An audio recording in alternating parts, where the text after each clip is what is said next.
Hai guys, Assalamualaikum. Selamat datang di channel aku, Farah Putri Sandi. Terima kasih karena kalian sudah mau klik video ini.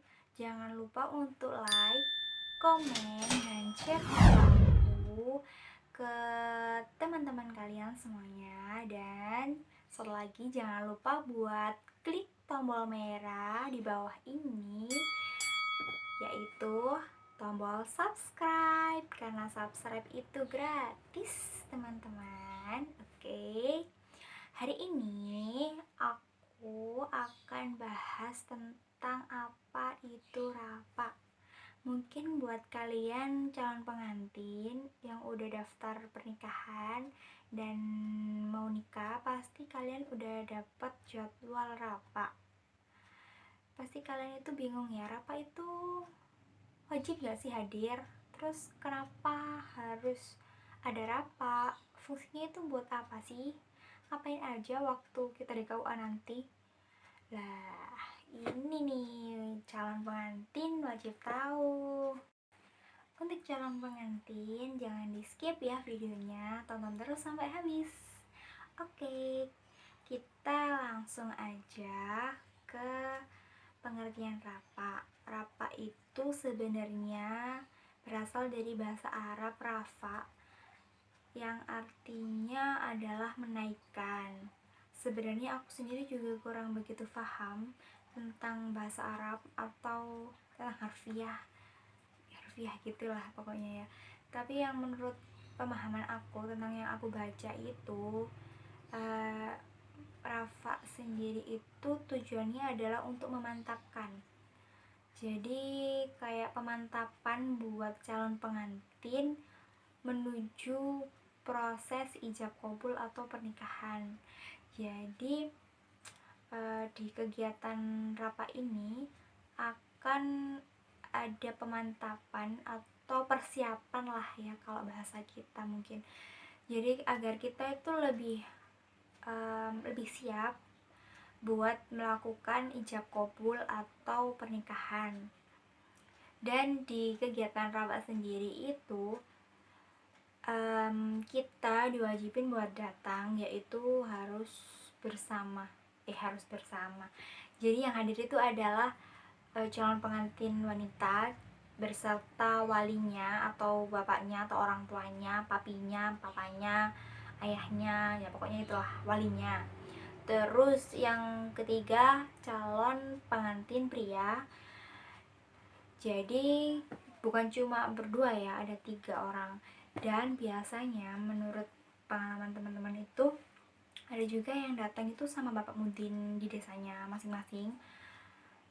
Tapi kalau aku kemarin itu nggak pakai bapak mudin karena aku langsung disuruh ke KUA aja bertiga gitu, dan ketemu sama petugas yang khusus buat rapak gitu. Oke, ada 3 hal pokok yang harus kalian tahu sebelum kalian berangkat ke rapak. Yang isinya tuh sebenarnya apa yang kita lakuin di sana. Tapi sebelumnya aku punya video buat kalian. Ini adalah pengalaman rapak aku kemarin di KUA Kerembung Sidoarjo. Untuk yang penasaran, tonton dulu ya video aku.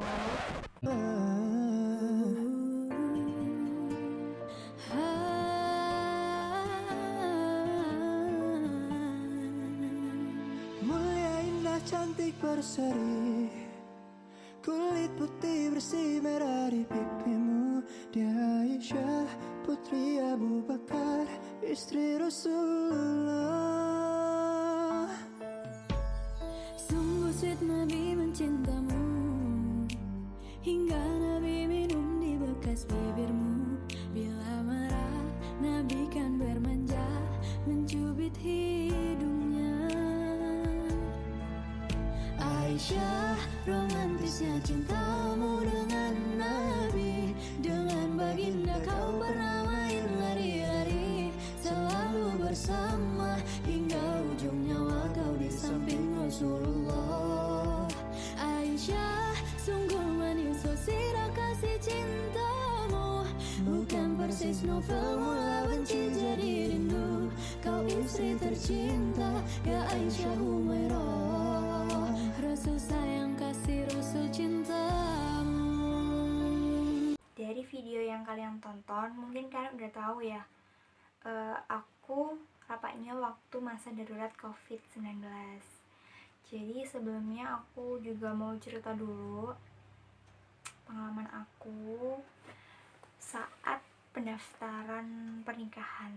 Aku itu daftar bukan langsung di KUA, aku daftarnya lewat Bapak Mudin karena emang saran dari keluarga dan teman-teman itu seperti itu, lebih efisien lah dan lebih paham, lebih enak gitu. Soalnya kita langsung minta tolong sama yang ahlinya daripada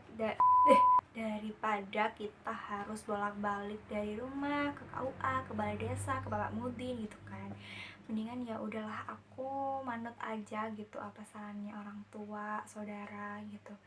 Jadi aku langsung daftar ke Bapak Mudin. Bukan daftar langsung datang ke rumahnya Bapak Mudin buat nanya-nanya soal pendaftaran pernikahan dan berkas apa aja yang harus dikumpulin. Karena kebetulan calon suami aku juga satu desa sama aku, jadi aku itu ya sekalian aja gitu guys,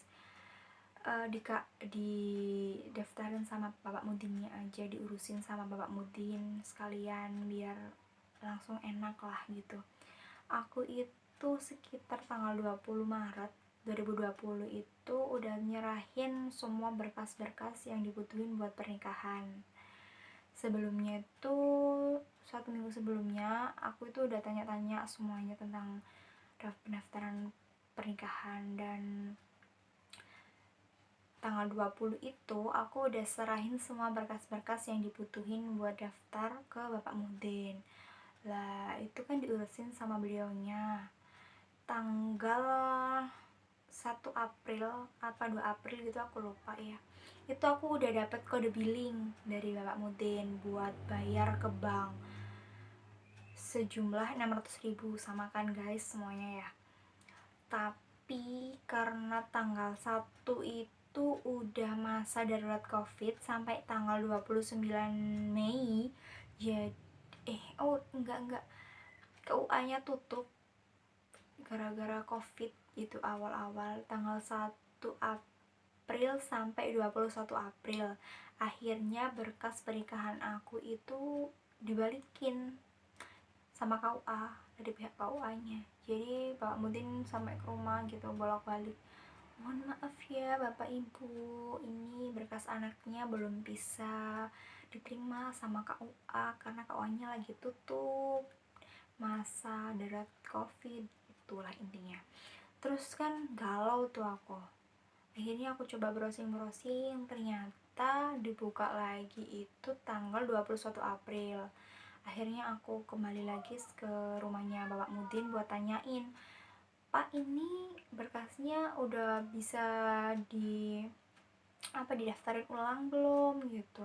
Akhirnya sama Bapak Mudin dibilang, iya mbak, besok saya taruh lagi ke KUA, saya daftarin lagi gitu. Alhamdulillah gitu kan ya, KUA-nya udah buka gitu. Akhirnya tanggal 22 itu didaftarin lagi sama Bapak Mudin ke KUA. Dan besoknya lusa kalau nggak salah, lusanya itu aku langsung dikasih jadwal buat rapat di tanggal 28 April 2020. Tapi karena di Surabaya Raya itu udah ada wacana buat PSBB di tanggal itu, jadi jadwal rapat aku itu diajuin 1 hari sebelum PSBB atau sebelum jadwal awal rapat. Jadi aku rapatnya itu di tanggal 27 April 2020. Lah itu sebelumnya juga aku disuruh buat bikin surat pernyataan ketersediaan atau keikhlasan untuk mengundurkan acara ijab kabul jika masa darurat COVID-nya itu diperpanjang. Kan masa darurat COVID-nya itu kalau nggak salah ya, aku hafal sih, tanggal 29 Mei 2020. Jadi yang di atas tanggal itu tuh boleh untuk apa, nikah atau ijab kabul, melakukan ijab kabul, dan KUA-nya itu mau gitu nerima berkasnya. Tapi kalau yang tanggal 29 ke bawah itu belum boleh ijab kabul atau belum boleh nikah gitu. Jadi ya alhamdulillah, karena aku nikahnya itu bulan Juni, jadi berkas aku diterima dan aku dijadwalin buat langsung nikah di tanggal itu kan. Akhirnya aku rapat, aku kira ini tuh bakal rame gitu kan, itu ada pembekalannya juga buat calon pengantin. Aku kira itu banyak gitu yang hadir, ternyata cuman sendirian, ya ampun. Oke ya, mungkin dari video yang kalian tonton tadi itu udah kelihatan kalau aku cuma bertiga sama bapak aku sama calon suami aku gitu datang ke KUA ya. Dan kita pastiin safety, kita cuci tangan, kita pakai masker, dan juga jaraknya juga jauh-jauhan gitu, social distancing gitu. Jadi di dalam KUA juga gitu sih, semua semua pegawai, maksudnya semua pegawainya juga pakai masker semua, jaga jarak juga waktu kerja gitu. Jadi ya insya Allah aman lah untuk rapatnya, meskipun di masa darurat COVID-19 ini gitu. Oke, langsung kita lanjut ya. Pokok yang harus kalian tahu sebelum kalian pergi rapat ke KUA. Oke, yang pertama itu adalah pengecekan berkas. Jadi di sana itu kalian akan cek-cek berkas yang udah kalian bawa waktu daftar. Kemudian yang kedua itu adalah latihan ijab kabul, latihan ijab buat nikah nanti gitu. Terus yang ketiga itu adalah pembekalan, bukan pembekalan sih, kayak pemantapan, kayak ujian aja pemantapan ya. Ya intinya itulah pemberian informasi untuk calon pengantin, untuk syarat, rukun nikah, terus kemudian kehidupan setelah nikah dan lain-lain lah. Intinya itu. Tapi waktu kemarin itu pengalaman pribadi aku waktu aku rapat itu aku cuma cuma 2 hal pokok aja yang aku lakuin, yang aku dapetin di sana itu. Jadi di sana aku cuma ngecek nama, terus tanggal, jam, terus mahar calon, terus wali dan lain-lainnya. Terus calon aku juga latihan ijab, tapi cuman sekali doang gitu. Terus nggak ditanyain sama nggak ditanyain sih. Aku kira itu dari yang aku baca itu bakalan disuguhin atau dicontohin 3 bahasa buat ijab terlebih dahulu, baru nanti kita akan pilih gitu, kita akan ijabnya pakai bahasa apa. Tapi ternyata itu calon aku itu langsung ditanyain sama petugasnya, masnya mau ijab kabul pakai bahasa apa gitu. Ya calon aku yang gampang aja gitu, bahasa Indonesia pak gitu. Kan langsung, baru setelah itu dia contohin sambil lihat berkas pernikahan aku. Jadi dia nyontohin, terus calon aku ngikutin gitu, nyoba 1 kali, terus udah sampai dia bilang gini, rapatnya cuma gitu doang gitu. Cuma sekali doang nyobanya. Kukira itu sampai yang mantap gitu. Ini cuma sekali doang, ya udah gitu. Terus kita tanda tangan berkas-berkas yang perlu kita tanda tanganin. Aku tanda tangan, calon suami aku juga tanda tangan, terus bapak aku selaku wali juga banyak tanda tangan juga. Terus ya udah gitu, habis itu kita pulang. Nggak ada pembekalan yang menurut yang aku baca gitu. Jadi aku ya agak gimana ya, kok aku nggak dapet gitu. Kan aku juga pengen, kan lumayan juga kan dapet ilmu di sana. barangkali aku kan belum tahu gitu. Tapi ya semoga kalian dapetin poin ketiga ya, biar lengkap gitu, nggak cuma 2 kayak aku. Untuk yang mau rapat, jadi jangan jangan takut lah, nggak ngapa-ngapain kok di sana, cuman ngecek berkas. Kan ditanyain, mbak ini sudah betul apa belum, sudah pak, gitu sambil tanda tangan. Terus habis itu ya calon suami, calon pengantin pria itu akan disuruh buat belajar ijab kabul gitu doang sih. Terus habis itu mungkin kalau yang dapet semuanya itu bakalan dikasih tahu juga tentang beberapa hal sebelum pernikahan buat bekal gitu. Untuk kalian yang mau nikah, jadi jangan khawatir, datang aja di KUA biar kalian tahu berkas kalian itu udah betul apa belum, udah lengkap apa belum. Oh ya, aku mau cerita juga kalau kemarin itu aku disuruh nambah 1 berkas lagi, yaitu fotokopi buku nikah orang tua aku, bapak ibu aku. Karena kan aku anak perempuan pertama dari orang tua aku, jadi diwajibin buat kumpulin buku nikah. Karena kalau buat jadi wali anak perempuan pertama itu harus pernikahannya itu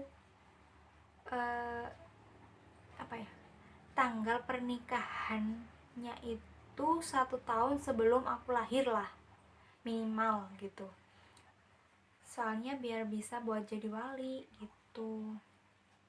Bapak petugas di KUA-nya itu juga mastiin gitu, mereka kan juga takut nanti kalau nikahin tapi ternyata bukan wali sebenarnya, kan juga gimana gitu.